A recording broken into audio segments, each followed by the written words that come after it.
So let me ask you a question. Do you think that you'll wind up making millions of dollars when you do personal growth-based courses? Well, let me show you something. When did we do our course together? 2010 was the first one. 2010, we did some training together. And what wound up happening subsequently to after you did the course with me? Let me just show you what happened afterwards. I started a company 2 months after we did our first training, and then that's what happened after that. Gross profit. How much profit? $68.5 million. Okay. Were you nervous when you did the training initially? Terrified. Okay. Now, by the way, we're not saying that everybody who jumps into training makes $60 million, okay? Results vary, but the point being, what are some of the skills that you learned on the training that you translated into the business world? You know, fundamentally, it's just you're dealing with people, whether you're dealing with women, whether you're dealing with guys, whether you're dealing with business. Fundamentally, the same skills transfer. Everybody wants to have fun. Everybody wants to have a good time. So fundamentally, the first thing you learn is just good communication. So you learn to offer value. And if you have nothing to offer early on, what you can offer is your energy. You can be a positive vibe. You can be the party. These things translate whether you're in a high-level business environment or whether you're out on the street. You have to deal with things like objections handling. You have to think extremely quickly on your feet. You have to make things win-win for people. You have to make sure that you've got your logistics down. And then you keep failing over and over and over again. And there's this part of you that doesn't want to do it. And then when you end up doing it, even if you don't want to do it, it's the same thing like when you're working on your business and you have that like last hour that you need to work when you don't want to do it. If you can learn all the things it takes you to succeed in this environment, fundamentally it translates in the same way. So you're sitting in a boardroom and she's like, wait a minute, I already did this. I have to make a win-win with this investor. I have to handle this guy's objections and I have to make sure that these 5 people are happy. Thinking laterally. I did it there. Let me try it here. Wait a minute, it's the same damn thing and it works. And that's what I did. That's what's happened. And we've coached some of the richest people in the entire world, and it's the same skills that you use, and you can do it too. Thank you, bro. That's Thank amazing. you, bro. Really appreciate you, man. By the way, when you started off training, you watched Blueprint Decoded, right? I did. Cool.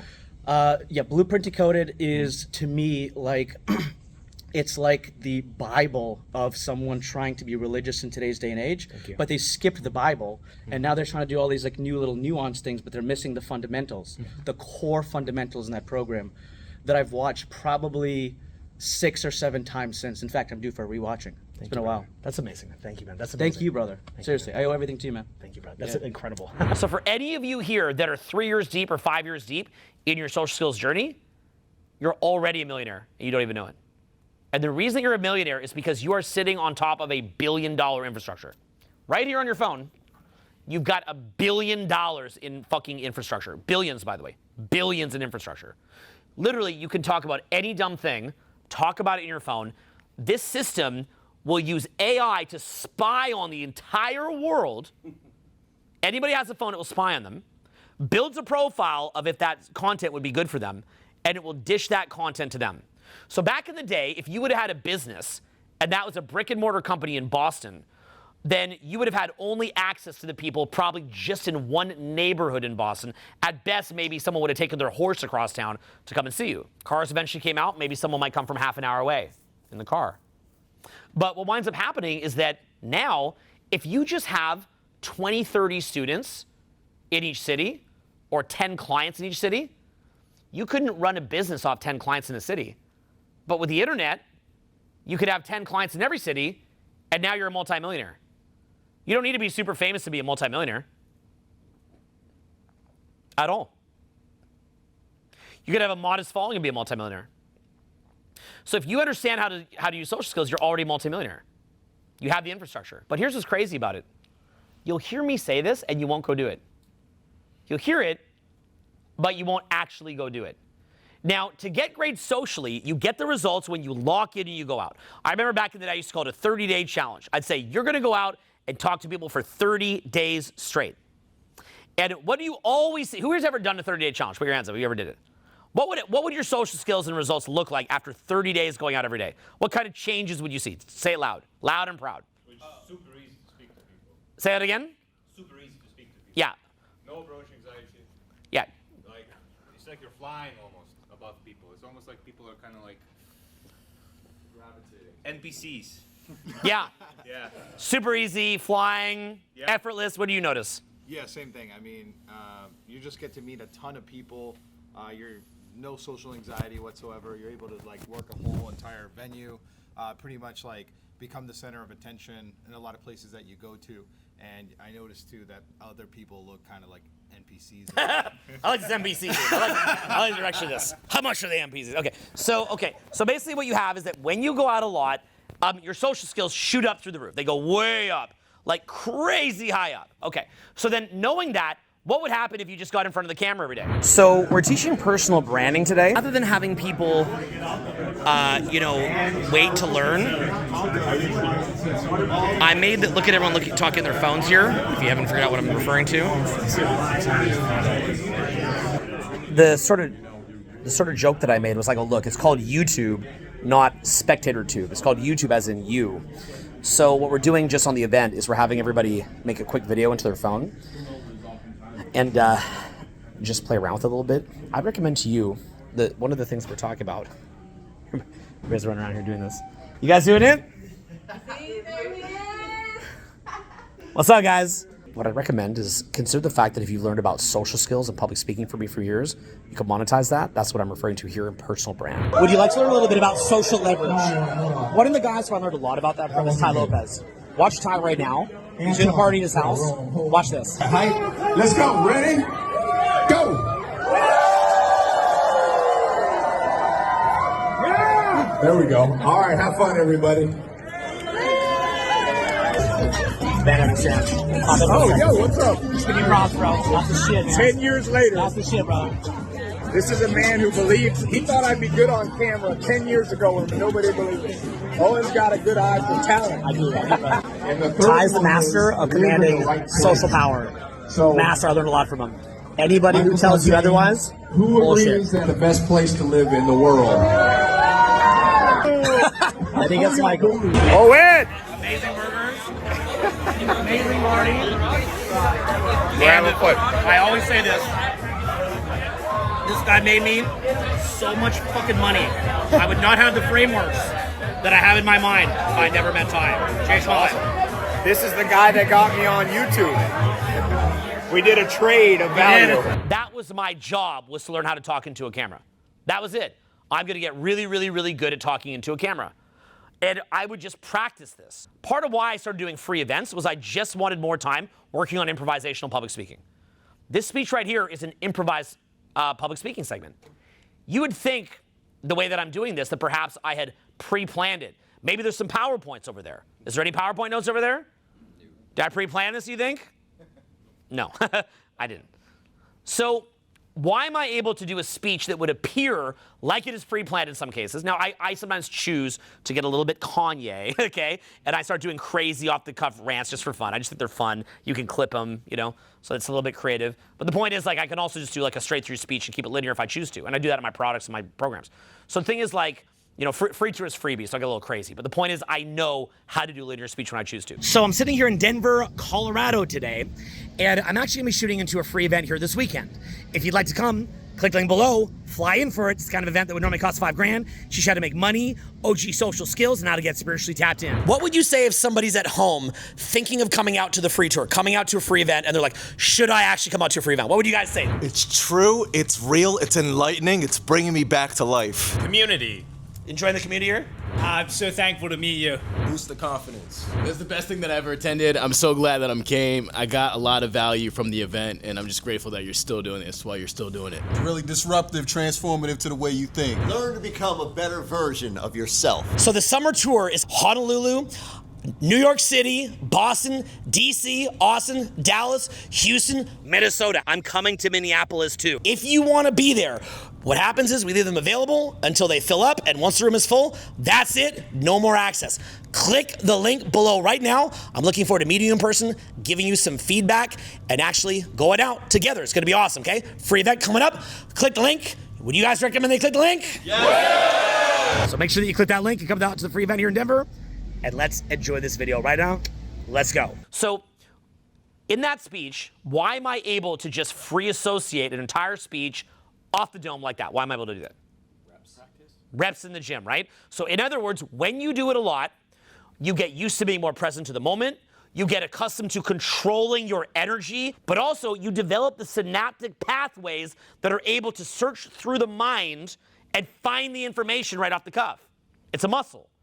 So if you knew right now that you're sitting on top of billions in infrastructure right here, if you've ever seen the YouTube app, you can go right to upload. Every one of you in this room, who here has a YouTube app in their phone, put their hands up, the YouTube app in their phone. Have you seen the upload feature? Fucking use it. Maybe we'll do it today. Maybe we got lights here. Got some nice lights. Maybe do it today. So use the damn feature. It's called the upload feature. It's not just to watch. It's not called other people tube. What tube is it? YouTube. YouTube. It's you. Maybe they should call it other tube. So, spectator tube. No, it's YouTube. So, look, I've got my beef with YouTube as far as First Amendment and other things like that. The pros and cons to it. But I think for most of you guys that are not as counterculture as me, it's a great look. So, that being the case, what I would tell you is use the YouTube. It's called YouTube for a reason. It means for you. Okay? So you're sitting on top of billions of dollars in infrastructure. And the way that you get good at it is you just start. So the same thing that you do to get better socially, you use here. Now, I want you to think a little bit about this. It's hilarious. One of the big things that you hear on the internet is that a young man, but this applies to women too, but a young man should work all through his 20s and not build his social skills. Work through his 20s, don't build his social skills. But if a young man does that, he's not even using the single biggest bubble that exists right now. YouTube and social media is a bubble. It is a get-rich-quick scheme. YouTube is a get-rich-quick scheme that works. Do you understand how many rich millionaires are young idiots? Look, I live in LA. Do you understand how many delusional, entitled idiots I'm friends with that are on social media? They're everywhere. They're just running around LA with their phones and cameras out. So if you've built your social skills, I'd recommend to you to realize that YouTube is not called spectator tube, it's called YouTube. So what I'd say to you guys is one of the very, very first ideas that you could have as far as entrepreneurship would be personal brand. Either do AI or do personal brand. Now, what I'd say to you is, what would you figure out in your personal brand?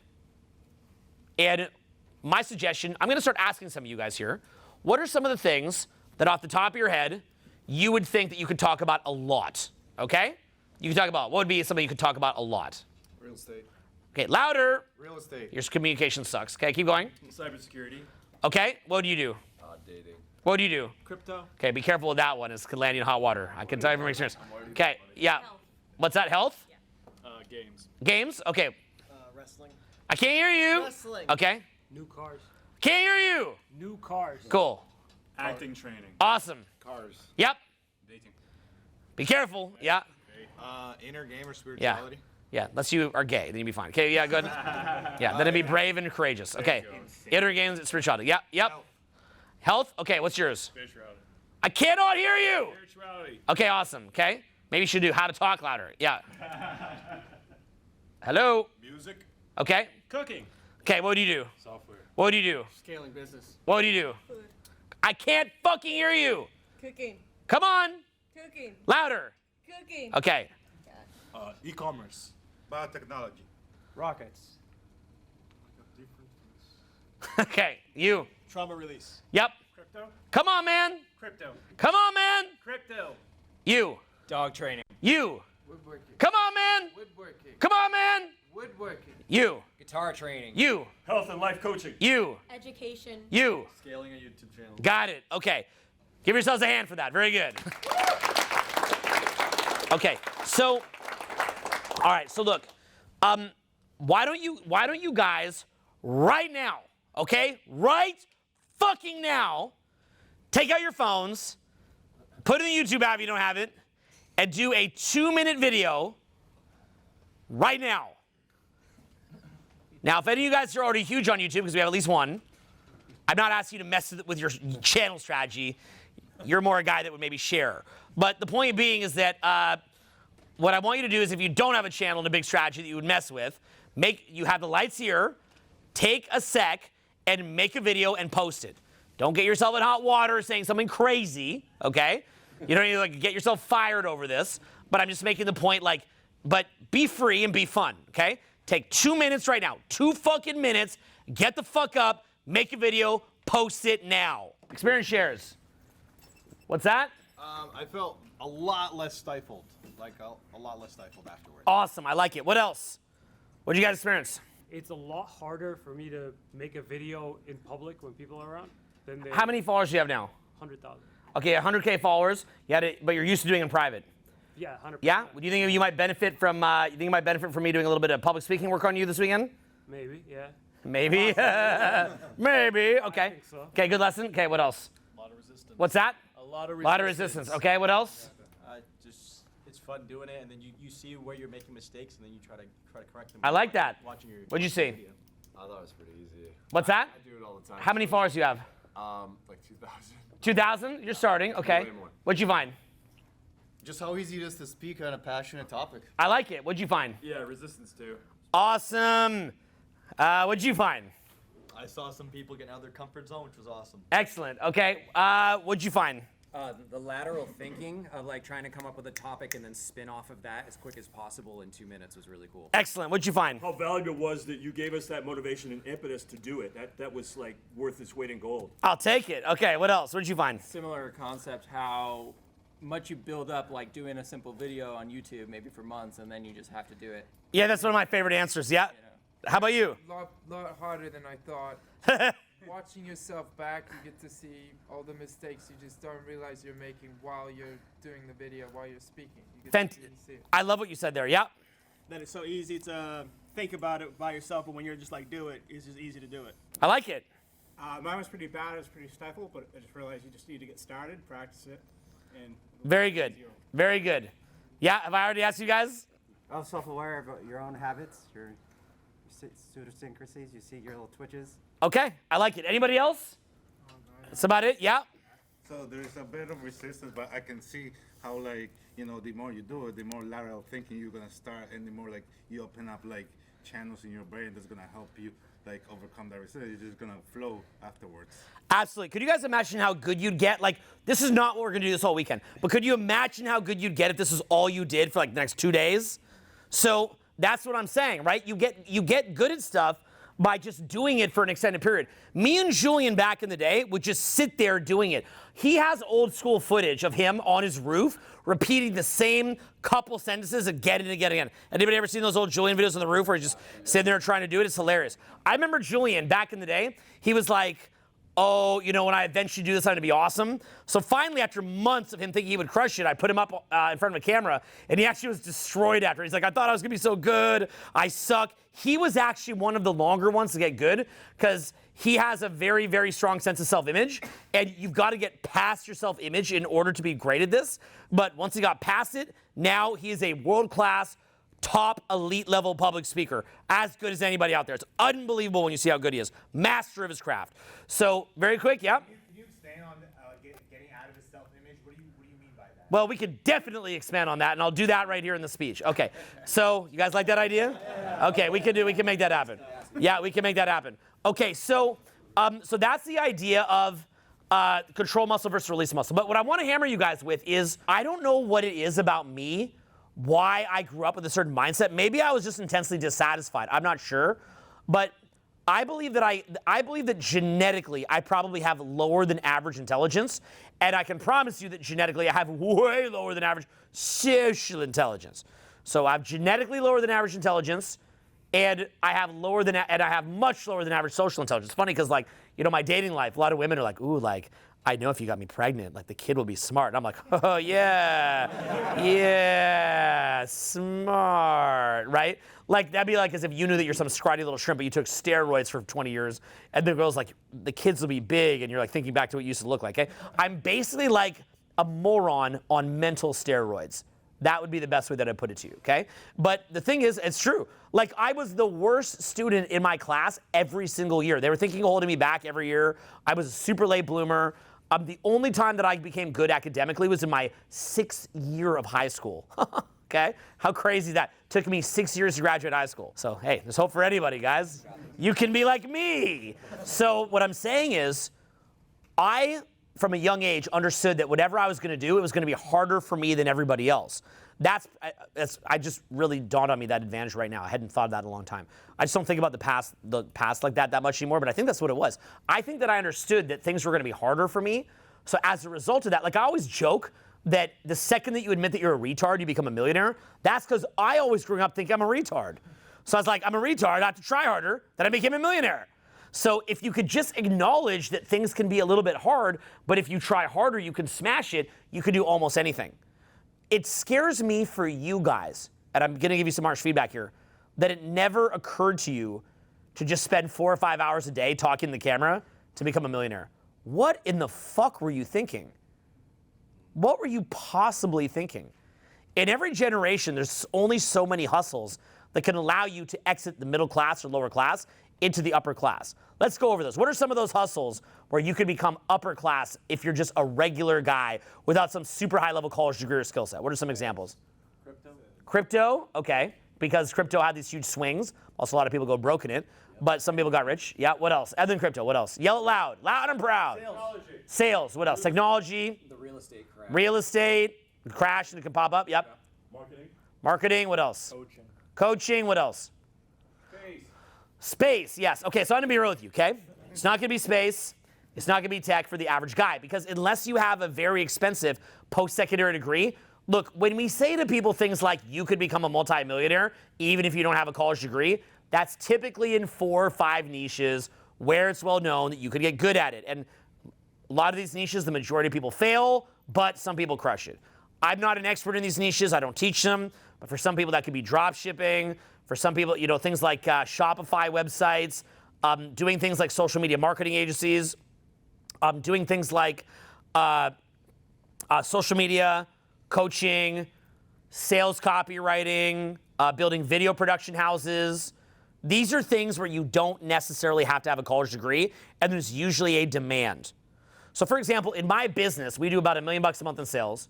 Do you think that I care if someone went to Harvard to hire a marketer? Do you think I care even 1%? No. Okay, in fact, in most of the time, if you went to Harvard, and I'm not kidding when I'm saying this or trying to encourage you, this is real, that's actually a mark against you. First of all, because it means that you potentially have leftist indoctrination, so that's terrifying.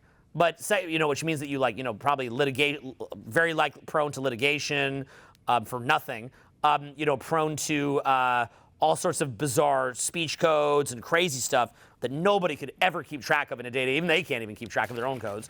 So the point is, if you went to Harvard, I'm scared because of that.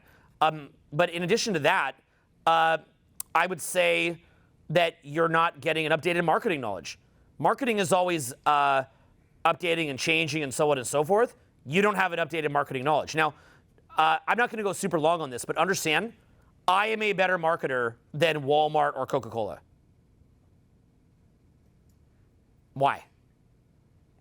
You do direct response. I do direct response. What else? Their marketing sucks. Marketing sucks. On number of eyeballs. They rely on mass eyeballs while keeping what they're putting out very tame to avoid litigation, is what they're doing. So in other words, they're just like, it's a polar bear drinking Coke. That's it. Like my kid could come up with that. Like, Daddy, put polar bear and Coke. Yeah, it's literally the marketing of a fucking 5-year-old, what most of these people are doing, right? So they can just rely on blasting their ads everywhere. Truly great marketers could get into a room of 30 people and pull 100 grand out of it. That's a great marketer.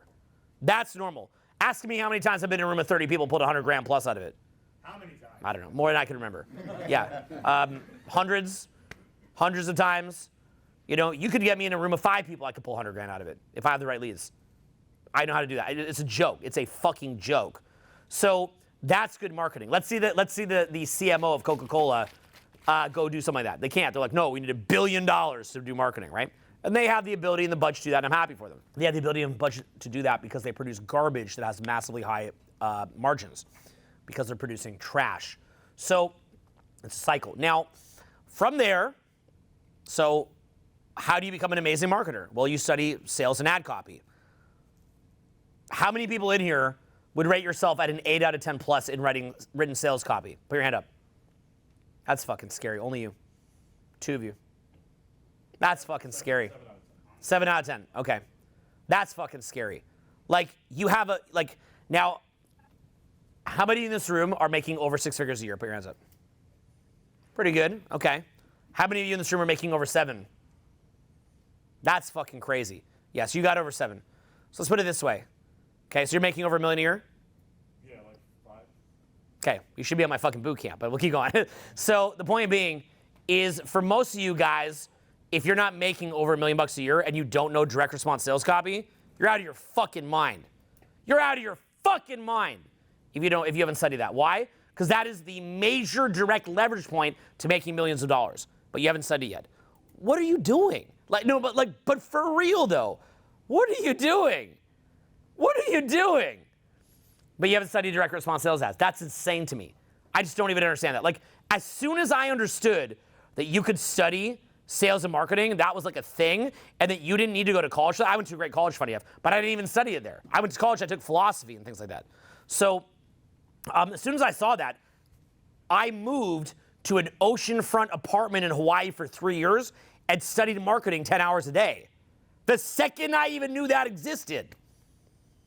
So look at my pattern, right? As soon as I saw that social skills could be trained, boom, immediately saw the opportunity, worked on around the clock for decades.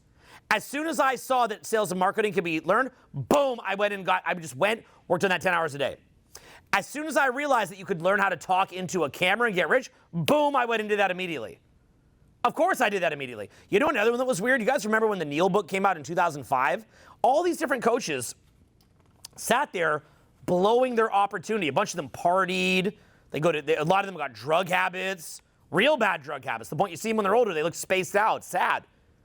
As soon as I saw that we had all that lead generation coming in 2005, I basically worked around the clock, realizing it was a once-in-a-lifetime opportunity, and I had to seize it. I call the opposite view toxic abundance.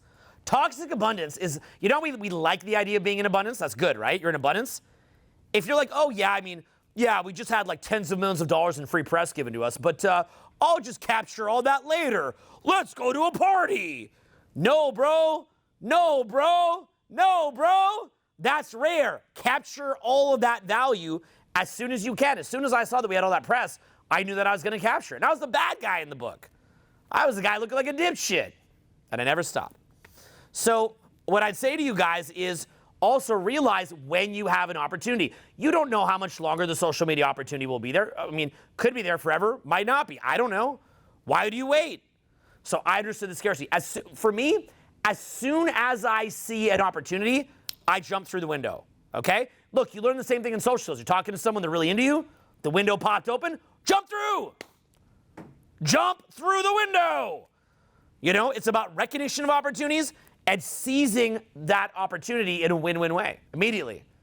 But it's weird to me, like, people, they hear about direct response copywriting, they don't go learn it. They hear about that you could learn social skills, they don't go learn it. They just get, obsessed with somebody and just waste all the time thinking about them. They see opportunities like social media, they don't do it. You know which one I didn't do? Crypto. I was told that by people at a very, very early phase. You know why I think I intuitively didn't take it? Because I knew that I'd get mega, mega, mega rich, and I was where I was going to lose motivation.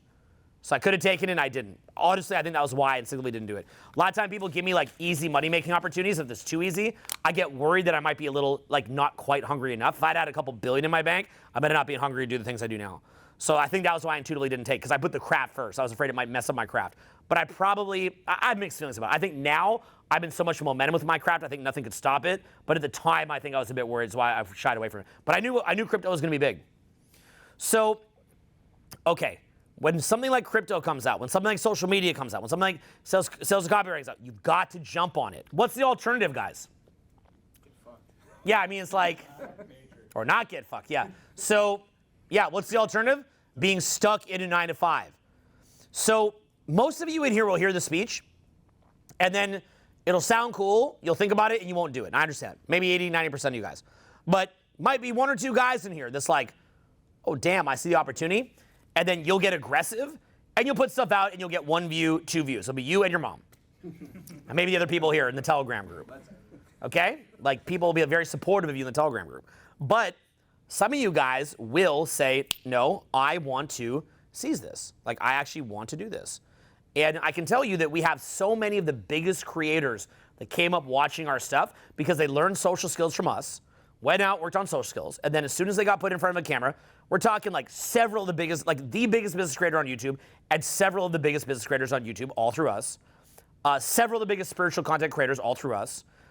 Top in computer programming, top in dance, top in conspiracy. I mean, name it. Like, it's the guys that follow our stuff. And the reason why that is because they worked on their social skills, and then they're like, wait a minute, just put me in front of a camera, and they went and they smashed it.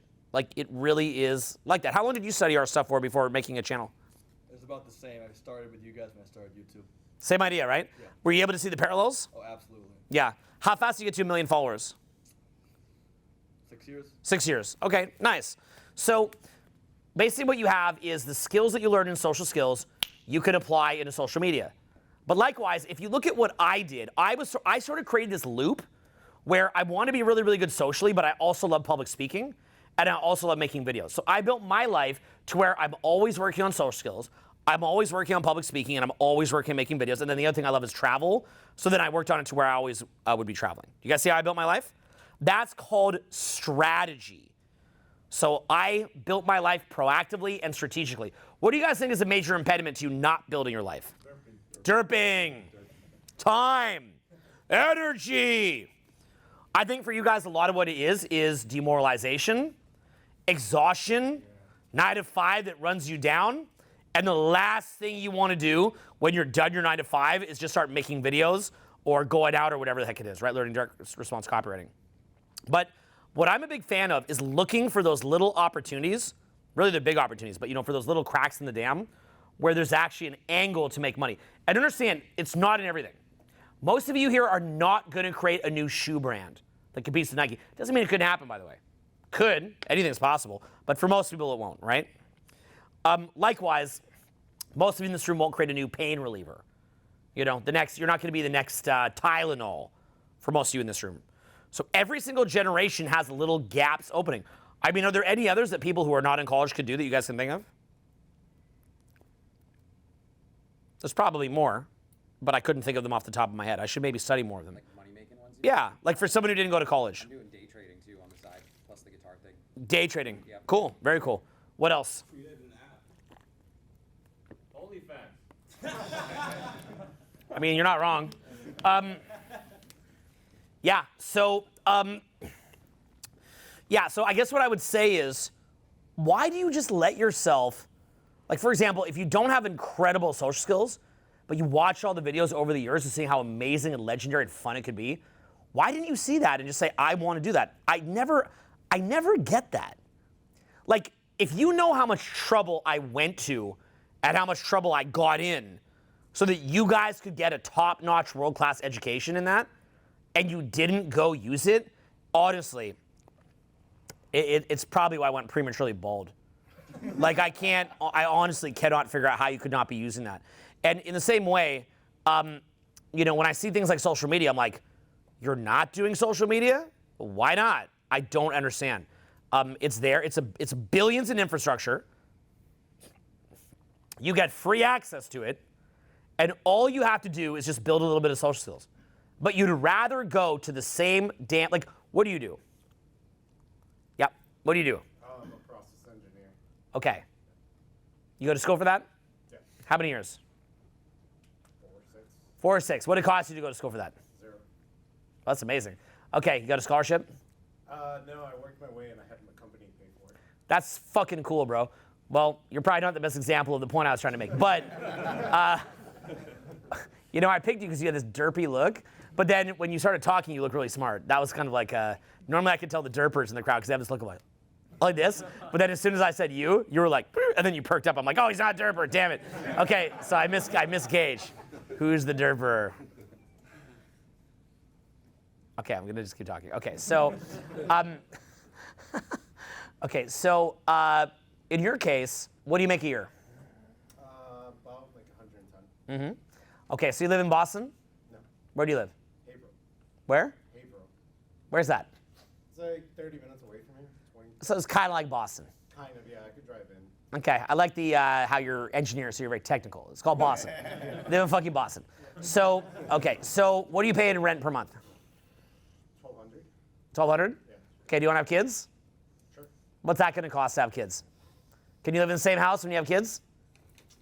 What's your rent or mortgage payment going to be when you have kids? I already have a mortgage, so Will that house accommodate a family? probably not. Yeah, technically yes. And you're only paying $1,200 a month? Yeah. Man, what's the suburb you're living in, bro? This is pretty epic. It's more. Me and my friend have also do like real estate too. So he owns the building. I just live there. And I'm like, he's my best friend. So you got like a cool connect. Yeah. All right, well look, for everybody else who doesn't have this cool connect, this is just not my day. Normally I'm like a machine, right? I'm like a psychic, but these guys got me at every corner. So every dog has their day. Okay, what's that? My life is not. Like my life sucks. Okay, so give me 1 second. Okay, what do you pay a month in rent? Yeah, yeah. My portion, 2,400. 2,400. Okay, so by my portion you split it? Yeah. So do you want to have kids someday? Yeah. What's your rent going to be if you have kids, or mortgage if you have kids? I mean, probably a little bit more. 4,000? Yeah. Okay, what's the bills going to be on the kids? A couple grand a month. Okay, so you're at 4,000, now you're at 7. How much for a car?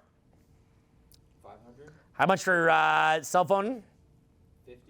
Okay, 50 bucks? You're on Mint Mobile, or what are you on here? I don't even know what that is. I just saw that on YouTube. The ride rentals thing. Yeah. So, okay, so, it seems somebody says this is cheap. So, okay, so what's going to be your total bills then if you have kids? Yeah, I don't know. 10 grand a month. Okay, so 10K cash. So what do you have to make before taxes living in a blue state? 15K a month. Maybe 20? Yeah. Okay, so 20 a month. Okay, so what do you do for work now? Operations. What's that mean? Business operations. For what? What kind of stuff? Like invoicing, proposals. Okay, so what do you have per month in income? Right now? Yep, 6,100 or something. per month. Yeah. Okay, so you're basically 14K away from your target. Yeah. Okay, how old are you? 34. Okay, are you in a trajectory to bridge that 14K? Nope. Okay, what are we gonna do? YouTube. I mean, to be fair, you could, yeah, if you were committed to it, right? So that's what I'm saying is like YouTube or direct sales response copywriting, or just anything that you can get a crack in the dam to go attack it now if you were serious about it. I don't know if you're serious about it. You know, you kind of have this look of like, yeah, right, bro. But if you're serious about it, then you can make that spread, right? So I think what's happening a lot right now is expenses are driving up, and I think a lot of people. What's basically happening is, for example, for a lot of men right now, having a proper normal girlfriend is almost like having like a fancy watch. Like normal people don't have super expensive watches. Normal guys these days don't have a girlfriend. It's too expensive. They can't afford it. The average guy cannot even afford to have a girlfriend. It's super crazy. The girls are frustrated by it too. So it's one of these things where a lot of people can't afford to have kids. People can't afford to have a consistent relationship, or unless the girl works. So yeah, it's a crazy world out there right now. Like the women are frustrated by it too, but they're also taking 65% of the college jobs. So it's kind of a weird time in history. Now, that being the case, what I'd say is, what allowed you to get to the point that you're in your mid-30s only banking 6K a month? Yeah, I don't know. But like, why were you okay with that? Complacency. Yeah, like that, like I don't like that is something that like I understand in abstract how you could be okay with 6K a month, but I don't understand how you even survive. I don't even understand how you get by day to day on 6K a month. Bro, I'm gonna be real with you. I have dinners that are 6K. The price of, like, I'll take my friends for dinner. A 6K bill would be complete. I have basketball games that I go to that are 10K for one ticket. If I get floor seats to the Lakers. How do you afford to live on 6K a month? What's that like? You can't really, right? Yeah, I agree. It's hard, right? But then why did you sit there, like, as you're going about this day to day, are you like, man, I got to get out of this? Yeah, pretty much. Okay, so then what have you done to try to get out of it? I mean, nothing. I love how honest you are. Yeah, it's for raise. Okay. What'd they say? Yeah. How much for raise you get? Last one was like 12K. 12K per year? Yeah. So $1,000 a month. Yeah. Nice. How long ago was that? 18 months ago. Okay. Yeah. So it's very, very, very hard to live on 6K a month. Very hard. Okay. But what I don't, I can understand if someone's there, even in their mid-30s, I get it. But what I don't understand is how somebody can be stuck at 6K a month and not have their voice screaming at them, I have to get out of this. I've got to escape this. Like, look, bro, anybody's business can fail. I could 1,000% go broke. I like to ride the edge with controversial subject matter, counterculture business, really high production costs. I do free events. It's a pretty dumb way to run a business. So that I could fail too. But whether that happens or not, and I've never like fully failed permanently, but whether that happens or not, I would always dust myself off and get back up, and I'd find some new way to make cash, even if it was an unrelated industry.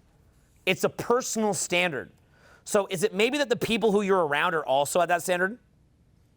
Yeah, definitely. So they're okay with it? Right. What do you guys do for fun? Educate me. I mean, we'll like still like go to Cape Cod, or go out with friends, you know, go hiking with the dog, shit like that. Not bad. Dinner. I like it. Occasionally. See, I'm picking on the wrong guys tonight. He's actually got some hobbies. Okay, it's not my night to pick on people. Normally, guys that make 6K, it's always like they just watch TV. But anyway. I do that too, but Okay, I got you. Yeah. You smoke weed? No. Yeah, I'm just totally off today. This is like not my day. I'm like weed, derping, loser. Like, damn it! I like read people like a motherfucker. Okay. Normally when guys make 6K, the reason why is because they're not that motivated, and as a result of that, they don't do much. But you're an exception. That's really cool. Proud of you for that, man. So maybe take that same motivation of like going to Cape Cod or going on hikes and apply that to your work. But what you want to do is you want to have an absolute disdain for your plebeian self, and you want to understand the consequences of what it is that you're dealing with. So simple example would be things like, if you want to eat organic food, if you want to have better lifestyle for your children, and so on and so forth. So you got to find ways to motivate yourself to make the amount of money that you want to make. And also, you want to have freedom to go do things and to experience your life. And if you're not careful, your whole life will go by and you're not going to get to truly experience it. And it's going to really, really fucking suck if you can't experience your fucking life. So I'd say to you guys, abso-fucking-lutely, make a decision to make more cash. So when I'm showing you things like, hey, yo, wake up, fucker. You've already got years of social experience studying my stuff. Use that in front of a fucking camera. The future is going to belong to people who either do AI and things like personal brand. The reason why personal brand is going to be big is because people will still be curious to meet the person in real life. They're like, well, this is an AI character, this is an AI character, but this guy, you could actually meet this guy. This guy's a fucking human. People will be curious to meet you and do business with you. So I would say personal branding is huge. It's not going to be overnight, okay? It's not an overnight thing. I can help you with it, but it's not an overnight thing. But it's something you can build up. Like you said, how long till $1 million? 6 years. Took him 6 years. So it's not an overnight thing. It took him up to 6 years. And that's how it works, okay? So what I'd say to you is make sure that you regularly go out and work on social skills, and then regularly get in front of the camera, and make sure that if you're in front of that camera, that you're getting better all the time. The progress comes from getting obsessed with it, okay? Getting obsessed. I would shoot people always say, it's weird. People always say to me, let me show you some of the dumb things people say. They'll say, I don't want to go on YouTube because I don't want to be famous right away. Like, they think that they get famous instantly as soon as, like, they post on YouTube, they're instantly, like, viral sensation. Like, bro, you're not that cool. The point I'm trying to drive at is that I was always looking at what I'm doing obsessively, and here was the point I was going to make. They say, I don't want to do the editing. That was the point I was going to make. I don't want to do the editing. And I'm like, well, how do you see the game footage? Tom Brady watches his own game footage. If you're not editing your own videos when you start, how do you even get to see what you're doing? The way that I got better was editing my own videos for the first decade. I edited my own videos for about a decade because I want to see what I'm doing. Why would I hire an editor? I have to look at it anyway to see what I'm doing. Now, you're not going to get better overnight, but you can get better over time. You get better by editing your own content. Eventually, when you're in momentum, maybe you could just watch it, but you've got to watch and see what you're doing, unless you're already a pro. So, how many of you in here, in saying this, I'm curious, like this is my genuine curiosity, how many of you in here have I convinced you're going to now create a new lifestyle where you make a social media channels and you start posting like very regularly? Who have I convinced today? Put your hands way up. Awesome. What's that? I got you pissed off, which is exactly my goal. I'm going to try and antagonize you. Okay? I mean, a huge part of being a self-help coach is antagonizing you. It's like meant to make you feel bad. Okay? And then show you an outcome that you want this better. I'm trying to create basically pain around your comfort zone. Were you here at the start of today? Yeah. Okay, you remember I was explaining I'm going to try to put pain around your comfort zones? That's what I'm doing. So, because self-help coaches get a rap as being like these dickheads because people aren't able to make the distinction like, in normal life, I'm nice to people. If people came all the way to a room for me to antagonize them to do better, I'm going to antagonize them to do better. So I'm assuming that if you're in this room, you want to do better. So I'm trying to antagonize you. I'm trying to put pain around your comfort zone and put a positive outcome on the other side of it. That's what my job is. That's what you're here to have me do. So if you guys did that, what I would say is, do you want to share anything about motivation on it? Do you have any thoughts on it, or are you good? Oh yeah, absolutely. Care, come and share a little bit. All right, cool. Well, guys, I'm Nick. I'm a content creator on YouTube, and I do video game videos. I've also dabbled in like real life content, vlogging, even self-development stuff. Thanks to Owen here, he inspired me to try it. Never actually went too far with it though. But the biggest thing for motivation that I picked up with it is just, like he said, editing your own content, watching the videos you're making, and like really like microscopic auditing every little detail, your voice, the pacing that you're speaking with, the intonation. Because when you look at all these small things and you make consistent videos, you're gonna start to notice, oh, I was a little weird there, or I wasn't really relatable there. And over the course of weeks, months, years, it becomes glaringly obvious. You make those tweaks, and you fast forward like a year later, and you are a completely more polished content creator. You're more captivating. So I guess the point of me saying this is like, even if you're not satisfied with how the video comes out right now, if you just make a little kind of like a pact with yourself to just keep looking at it and tweaking, you will 100% get better. I am very naturally shy and like not a public speaker at all, but when I get in front of that camera, I smash it, and that's why millions of people watch me, because it's just the repetitions with it. So I hope that's motivating to you to just... That's awesome. Congrats, bro. Thank you, bro. That's awesome. Awesome. Any quick questions for him before I jump back on? What did you start with? For YouTube? Can you move over slightly? I'm just popping the shutter. I got you, bro. Yeah, so I started doing gaming content. I did a game called Minecraft back in like 2016, probably, 2015. Started with that, then I started to kind of dive out, but I actually found out that the Minecraft stuff was getting me the most money. Because one thing you'll realize too is with content, you gotta do with what you are passionate and skilled at. I'm a big gamer nerd, so I loved playing these video games. I realized I had a very like notable passion on camera for this kind of stuff, so that's why I got a lot of money and success doing that. If you try and fake it for like what is like, you know, a high CPM niche, it doesn't always work out that way if you don't actually care about it, you know? What avenues have you used to monetize a gaming audience? So I mostly just go with AdSense, you know, on YouTube the general way. Okay. I'll do CTAs for like merchandise, or I've done like, you know, Patreon, like behind the scenes footage, you know, there's little tricks you can do. But for the most part, AdSense for me, even in like a low CPM niche, you know, it's done great for me. Okay. Also, how old are you? 26. That's the cool thing. I was not even that great at monetizing by 26. So you can learn more about how to monetize as you proceed. What differentiates you from other gameplay like channels that really made you stand out and blow up? So what's funny, it's actually the personality. I don't think I'm very skilled at the gaming content I do. It's that I'm funny. I own, you know, my personality, my persona on camera. And honestly, I just don't give a fuck. Like, I just go on there, I make stupid jokes, I laugh at myself. I'm not serious at all. And the fact that I have that kind of like, almost like a flow state when I'm doing my videos. What's it sound like, guys? What's it sound like you're describing? Social skills. How consistent were you like posting? Was it like every single day, or? So for me, I was posting weekly for a long time. Eventually I went to bi-weekly. But I was recording like every single day. Like, he's talking about dedication to it. Yeah. I would lock myself in my studio and record from morning to night. I lost relationships from my YouTube channel.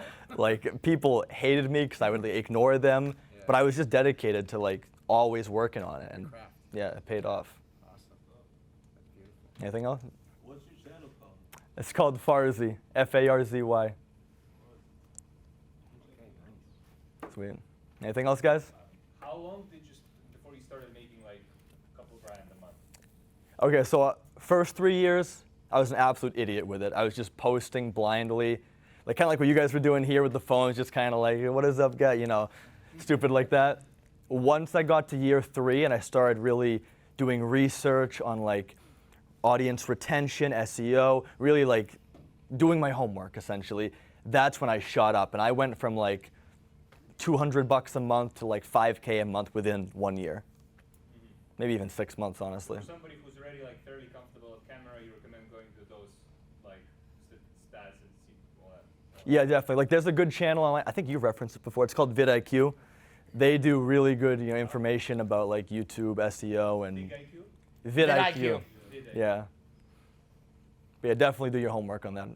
What would you say? So I was working on building my guitar channel like pre-pandemic, Mhm. and I did a lot of the SEO research and thumbnails and whatnot, and like it was like a couple hundred views here and there, putting a lot of effort into those, and then I put up one shitty video of me holding my camera at an iPad, no research whatsoever. Yeah.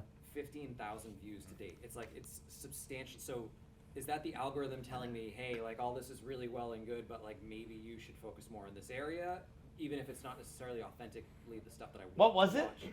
So the video was how to use Guitar Pro on your tablet. It was this is during the pandemic and all my students were at home, so I had to teach them how to use an app from home, and most of my students were in their 50s and 60s, so I had to literally walk them through it. And it's the thumbnail is a half picture of my iPad. Like it's the worst fucking video. Did you ever try to do another one like that? No. I was gonna ask that too. Yeah. You gotta double down on what works on YouTube. Right.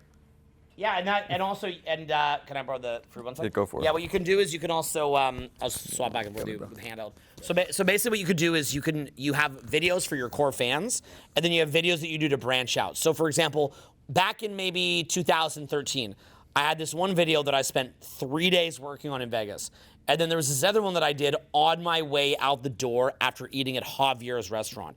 That one was a video about how to talk and talk. To me, can you guess how easy it is for me to talk and talk? Yeah. Ta-da! But how many of you guys in here know how to talk indefinitely in the same way that maybe me and him are doing? How many here know how to do that? Yeah, it's not everybody, right? How many of you here wish you knew how to do that? So that is why the video blew up. So a lot of time things that you take for granted, other people are excited about. So, my highly advanced esoteric video did 70K views, and then that other view did 500,000 views. And I was shocked by that because I put so much effort in the esoteric one. That said, though, many of my signups came from the esoteric video. So what happens is that one that does 500,000, million, couple million, whatever, those videos funnel in, they get a bunch of views, and maybe you get 3K new subs. Out of those 3K new subs, 300 become core fans or whatever. I don't know the exact number, I'm just guessing. And then you kind of retain those fans. So it's a way to kind of branch out and reach a new audience, but only a percentage of that will actually become new fans. You actually know, by the way, this is a bit scary, might scare you guys, but it's totally fine. It's not actually good when your video is only positive comments. And that's not me reframing, this is real. What does it mean if your video is only positive comments? It's not polarized. It didn't reach a new audience. I will have videos back in the day that would do 100K views. That first 100K views was kumbaya fucking ya. Okay, it was kumbaya. Kumbaya, my lord. Oh, it is awesome. As soon as it crossed 100K, it's like racial slurs. Like just random, no reason, just like random words of, you're like, why? Like, why? Like, why do you write that? Right? Like racial and homophobic slurs. Like guys like just insulting you in every way possible, guys fighting each other. It basically becomes a representation of the mass population. Right? It's like the mass population, like the lowest form of it, you get hit with it, right? That's why TikTok is going to be the most haterade of any single platform because it's so good at distribution. So that you're getting incredible new audiences when you're hitting the mass population because most of the mass population is not like, self-help, Eckhart Tolle people. It's going to be people that are assholes. So in other words, like if you see a bunch of assholes commenting, it's like, oh good, it got distribution. out of those 100,000 assholes, you might get 3K of them that actually know what planet they're on. So, you know, look, walk down the street, guys. Like, are you really afraid of what these people think of you? Like, walk down the street. I'm sorry. Like, go to Faneuil Hall right now. Walk down the street. Like, do you care what this person thinks? Do you care what this? Like, they don't know what planet they're on. They're just like, nah. You know, then your video comes up. They're like, nah. So you don't need to take it that seriously. It's really not anything to be taken seriously. So it's yeah, it's a good thing if you did that. It probably got a little bit of a subscriber boost. Out of 15K, you probably got like 100 or what'd you get out of the 15K subs? I haven't even been tracking it, so it's time to dig that up and bring it back to life. Yeah, you're just laughing, but yeah, okay. It's like you didn't track it, loser. But in reality, we call it ready, fire, aim. Not ready, aim, fire, but ready, fire, aim. Just start and then look. If we tell you about all this tracking and thumbnails and blah, blah, all that, what's going to happen is you're not going to do it. Just start posting, then you will naturally get into that next level. Also, I'm going to say, speak on that too. If something is working, no matter how dumb it is, always double down. I have friends that they try burgers across the country, like burger joints, millions of views, like hundreds of thousands of dollars. Yeah. If it works and you double down, YouTube, like algorithmically, they will promote that. It's really hard to have a banger of a video, post a similar thing next time, and it flop. It doesn't happen. Okay, cool, loud and clear. Other questions? So, YouTube is like, you know, most people who spend all their time watching YouTube all day, it's like a lot of like the bottom of the barrel, like content quality. Like, if you want to get to like the really high, like niche stuff, like how would you go about monetizing that? Because subscriber count and AdSense is probably not going to pay the bills at that small but core. Yeah, you're talking about different business models. So, you know, say you go video games, you might go really, really high views and go being monetized on YouTube. If you're going super niche of like Eckhart Tolle, of Tony Robbins, of yada, yada, yada niche, then that might be high paying audiences, but much lower views. So there's different ways of doing it. For example, with Julian, back in the day, he would have done free events and he would have done sales at those free events. Now, he's so big, he could just put a small ticket price on his thing and he can make a ton of money because he's so big. So you can, you know, he's more like a David Goggins or a, I don't know, like a Jordan Peterson, not as big as them, but he's getting there. Like really, really, really getting there, by the way. So the thing is, it's, you know, you can shift your business model around based on your size. Yeah. So this is all about YouTube for now, but I'm assuming that there should be some sort of strategy to reuse the videos in other platforms as well. Yeah, cross-posting. Yeah. Yeah, absolutely. Just post the same stuff across everything. Yeah, Omnipresence is like the best way to get a lot of reach. So if you have a good YouTube video or just something you're proud of, clip it up, like put it horizontal, put it vertical, put it on TikTok, put it Instagram Reels, Facebook Reels, Threads, Twitter, whatever. Like, you should not have any piece of content that you're proud of not on every single platform. It's stupid. It's a waste of valuable content to a different demographic. Okay, thank you. Gotcha. Nice. Any last questions? Good to go. Could you guys give me a hand? Yeah. Thanks, bro. Okay, so like I said, major key is utilize the fact that you build social skills and monetize it. Don't just wait until you're 30 years old to learn social skills and then go learn it. Rather, learn social skills at the youngest age humanly possible and monetize the crap out of it. But another theme of the speech was, why didn't you figure this out without me telling you? And that's an honest question that I want to ask every single person in here is, why were you not self-motivated enough? Like, why didn't you see that opportunity and have an instinct in you to jump on it? Well, it's the same thing where maybe you see someone who you want to talk to walks by and you don't go say hi to them. Or it's the same thing that you might, you know, you live in Boston and you've got Nantucket or Acadia National Park in a short drive from you and you don't go drive there. There has to be a view of collecting the value, seeing the value and collecting the value. If I'm in a nightclub, part of why I'm gonna smash it is because I go in there, I see the different opportunities, and I go in there, and then I collect the value. That could be the contact info of everybody who I want to invite to a party, and I'm gonna go nuts on it. So you know, you have to have that kind of mindset of giving and receiving. So think to yourself, how do I give more? And then think to yourself, how do I receive more? If you do this, your income is going to go up, and then you're going to have all that freedom that we're talking about. Does this make sense, guys? Okay. You enjoy this topic? Yeah. Thank you. Motivated? Yeah. Gonna do it? Yes. Excited? Yes. Okay, thank you very much. I appreciate it.